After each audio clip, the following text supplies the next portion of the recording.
cartoon stories and rhymes for kids.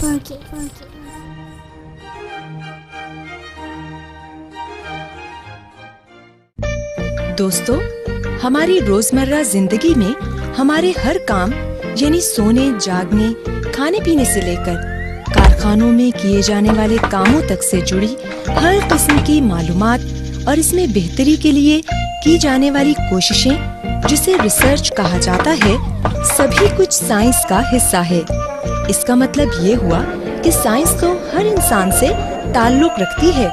مثلاً اگر ہم کھانا پکاتے ہیں تو اس میں استعمال کی جانے والی چیزیں کیمیائی عمل سے گزر کر ایک نئی چیز بناتی ہیں، جو کہ کیمسٹری یا کیمیکل سائنس ہے۔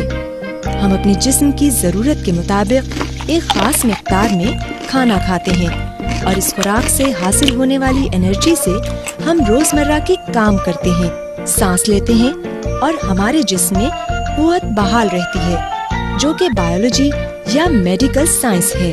خوراک سے حاصل ہونے والی قوت ہمیں اس قابل بناتی ہے کہ ہم چل پھر سکیں، جس کو فزکس یوں سمجھاتی ہے کہ چلتے وقت ہمارے پاؤں زمین کو پیچھے کی جانب دھکیلتے ہیں، اور نتیجتاً زمین اسی قوت کے برابر ہمیں آگے کو دھکیلتی ہے، اور اس طرح ہم چلتے پھرتے، دوڑتے، بھاگتے ہیں۔ لہٰذا ہم سب کی زندگی میں سائنس کی موجودگی یکساں طور پر پائی جاتی ہے۔ اہم بات یہ ہے کہ ہم معیار زندگی بہتر بنانے کے لیے سائنس کے ہر شعبے میں ریسرچ کریں۔ انسان کا زمین کے خزانوں کی تلاش سے لے کر خلا تک کا سفر اسی ریسرچ یا کھوج کا نتیجہ ہے۔